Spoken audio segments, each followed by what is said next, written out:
Hello, everyone. My name is Alexandria Lewis. I am a senior here at Chico State University, and this is my country research group project. And for this project, I chose India.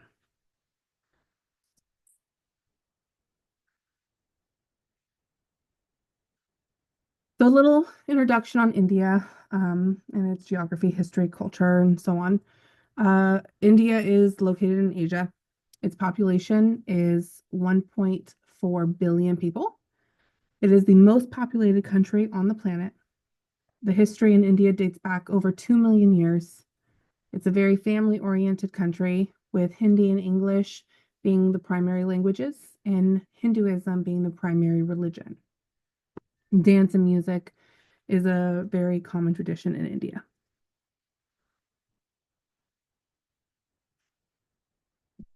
Introduction for the United States. It's located in North America. Population is 346 million, third most populated country on the planet. The United States history dates back to 1776 when it was stolen, so it's a really new country. Values include equality, liberty, and freedom, although they don't always do the best job executing it. It is a primarily English-speaking country, but being that it is built off of immigrants and their descendants, there are many other languages spoken, and the same could go with religion practiced in the US. Common traditions or holidays and sports, so things like Christmas and Thanksgiving, St. Patrick's Day. Um, we tend to celebrate other countries' holidays as well. Super Bowl Sunday, World Series, things like that. Employment in India is a big issue. 8% of the population in India is unemployed. Doesn't sound like a very high percentage, but when you do the math with the population size, that averages out to 155.8 million people out of work. They have an inability to pay for their health care, for their food, for security. There is a really high youth unemployment and a gender gap in unemployment as well. So what Indian people are facing is really low wages. And because there's not enough education or skills that are taught to them or given to them, it makes it even harder for them to get work. There are complicated labor laws and really large households. They all tend to live together. Grandparents move in with parents to help take care of the children so that both parents can work. Um, it's it's very large households. Unemployment in the United States is a lower percentage. 4.2% of the United States population is unemployed, and that's approximately around 15.5 million people without work. And just like India, you then have issues like inability to pay for healthcare and food.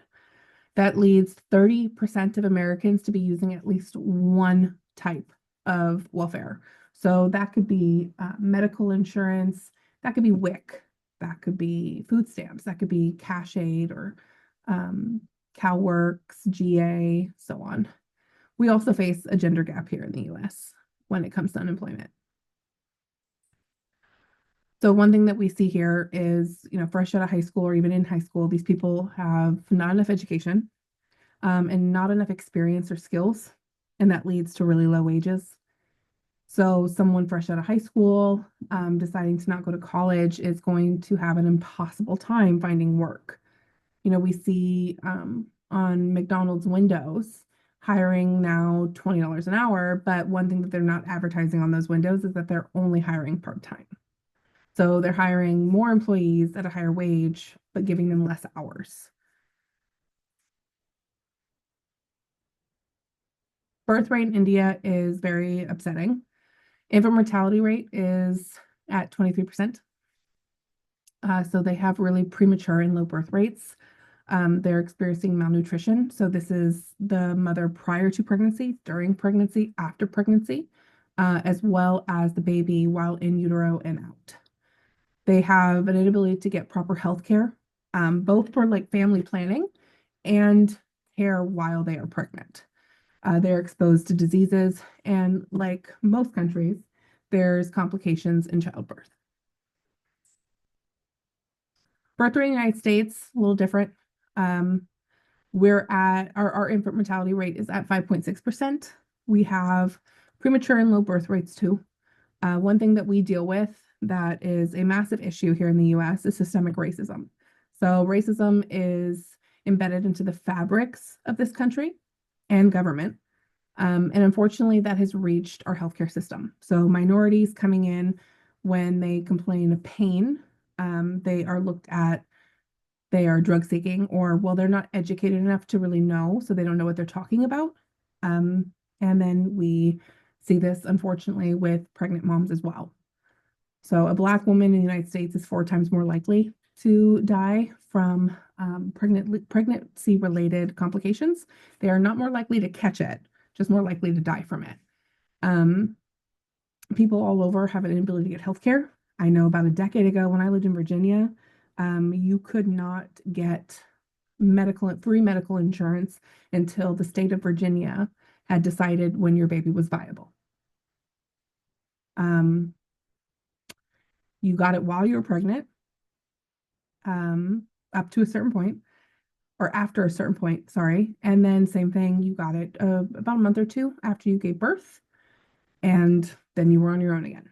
So Virginia is not the only state that has really poor healthcare services, and women all over are dealing with that. You also have to consider the amount of stress that comes from being poor. Um, if you already have multiple children and you have another one, how are you going to feed them? How are you going to keep a roof over their heads? How are you going to keep the heat on and the air conditioning on? How are you going to provide a Christmas for them? And that plays a high percentage in the birth rate in the United States. Population in India, 65 and up, is only at 7%.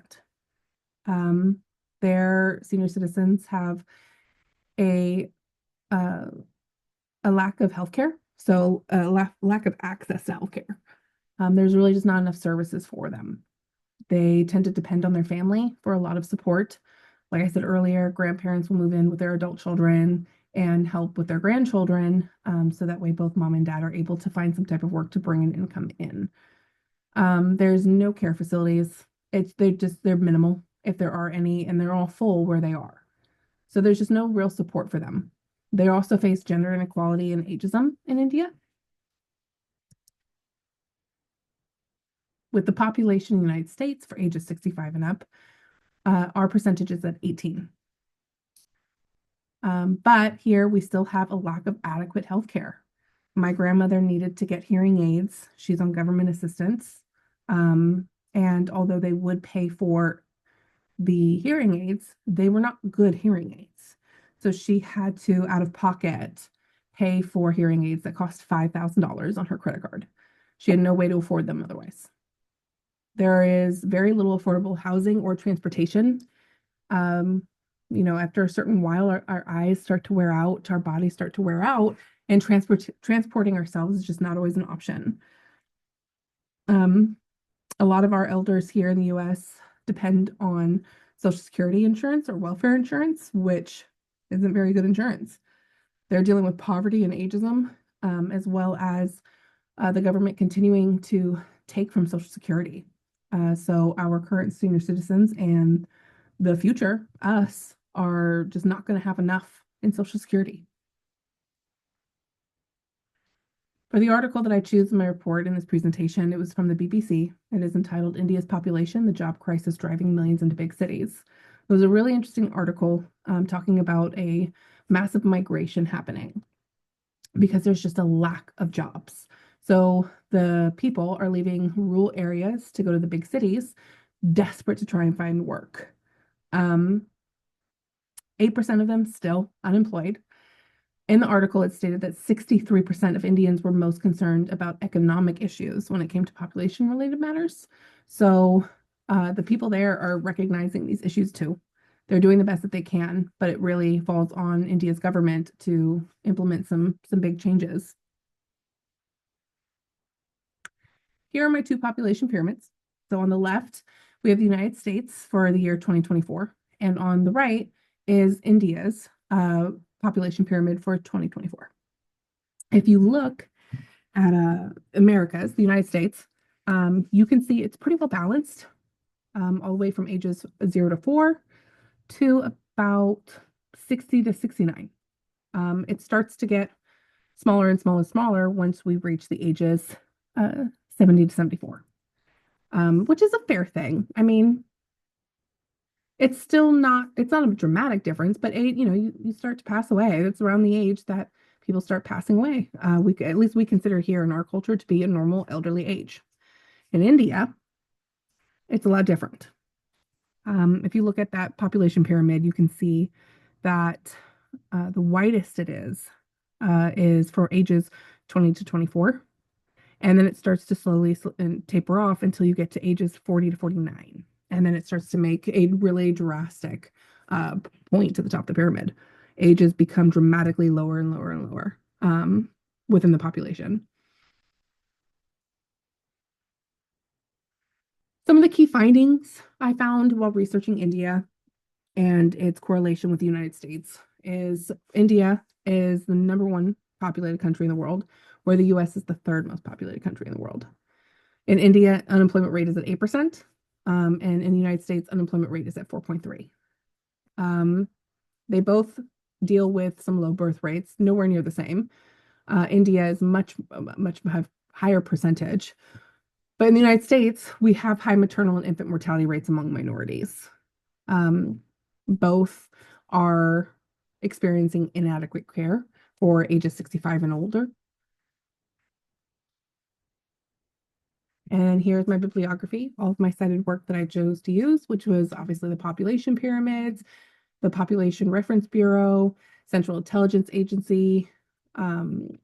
I chose to look into a few different places for my journal.